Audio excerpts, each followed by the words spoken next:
This is the OTD electric bike. It can hit speeds close to 28 miles an hour and it has a 45-mile range. It also supports a 624 watt-hour removable battery, and inside this video we're going to be thoroughly testing out this bike to see whether or not it's worth buying. In order to do that, I'll be breaking down this video into 4 main parts. I'll start off with the unboxing and then we'll quickly move into the build process for this e-bike. I'll walk you through step by step how I put it together right out of the box. Next I'll go over all of the different features of this e-bike so you know exactly what to expect. And then lastly, I'll be doing a thorough test of this e-bike, testing out all kinds of different specs. By the end, you should know if it's right for you. Before we dive in, I must say that I was sent this to review inside this video. However, all of my thoughts and opinions are my own. And with that being said, here's the unboxing.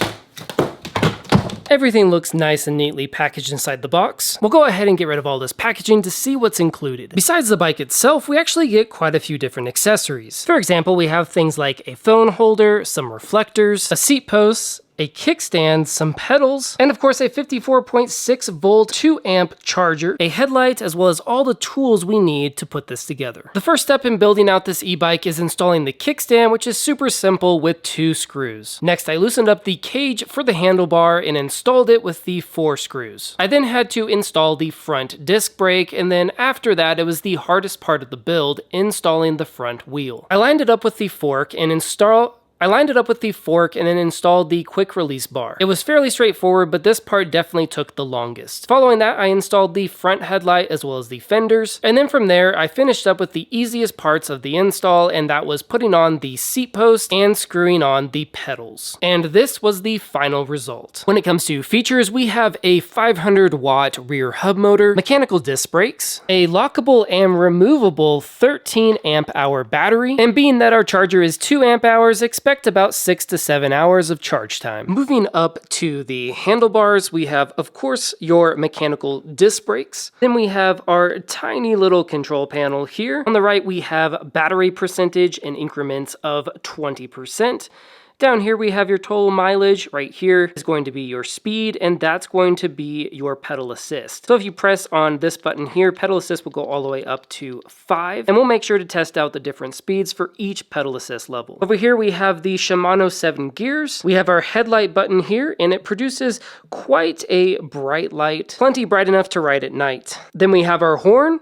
And finally, our twist throttle. For our test ride, we're going to be testing out 3 specific categories. First is going to be handling. How does it feel on both gravel and on pavement? Second, we'll be doing a speed test for each one of the pedal assist levels. And thirdly, we're going to be checking out the mechanical disc brakes to see how well they work. By the end of this test ride, you should have a pretty good idea of how this bike performs. Okay, we have this gravel dirt road here. I want to check out the handling on this before we do pavement, just to see how bumpy it is. We do have that front suspension that should suck up some of those bumps, but we do not have any back suspension or a suspension seat. So let's see how this goes.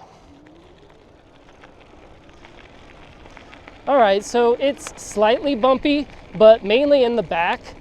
The front suspension is doing a decent job. I mean, you're still gonna get those bumps no matter what because I'm riding on rock, but this is definitely doable. I don't think I want to do this for 20 miles, but it's definitely rideable. And while riding it on paths or pavement like this, it is super smooth.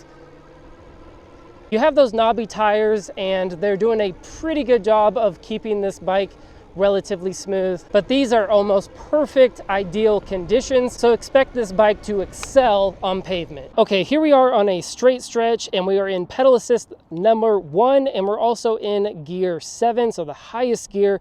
I want to see the top speed for pedal assist 1 with both pedaling and throttle. All right, so quite a bit faster than I thought. We're capping out right at about 12, 13 miles an hour, and throttle actually goes above that. So with throttle, we're hitting 22, 24, 25, 26, 27 miles an hour. So that tells me that the throttle is not going to be dependent on any one of the pedal assists that you're in. You could be in pedal assist 1 through 5 and you're still going to get max throttle no matter what pedal assist you're in, which is pretty cool if you're interested in that feature. Let's go ahead now and bump it up to level 2. We're only going to do pedal assist inside level 2.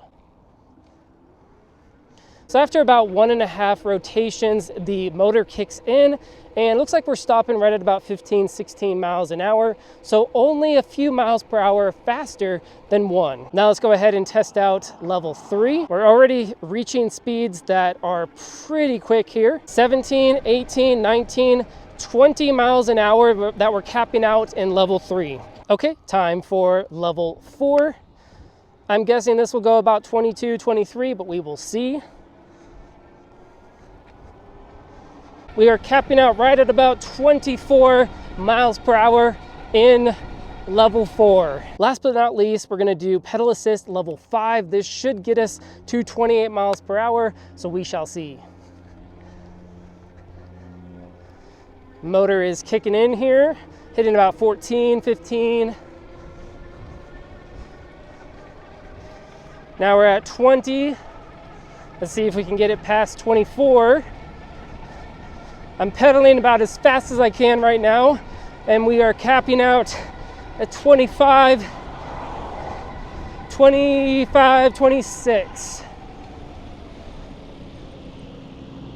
So unfortunately, I couldn't get it to go past 26 miles per hour.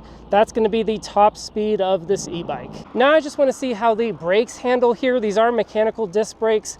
I want to start traveling at about 15 miles per hour, and then I'm going to hit the brakes.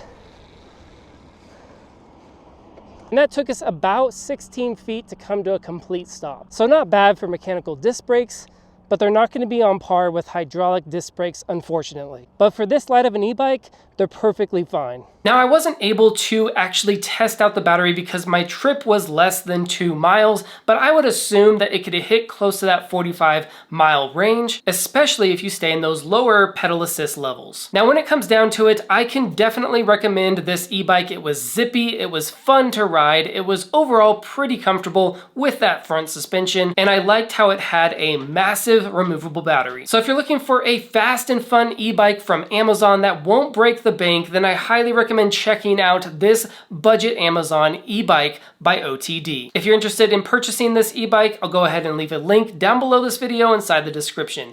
Thank you so much for watching this video review, and I hope that it helped. My name is David, and I do product reviews, product comparisons, and top 5 best videos in both the home and the tech niches. If you're into that kind of stuff, make sure to like this video, subscribe to the channel, and stay tuned for when I release my next review.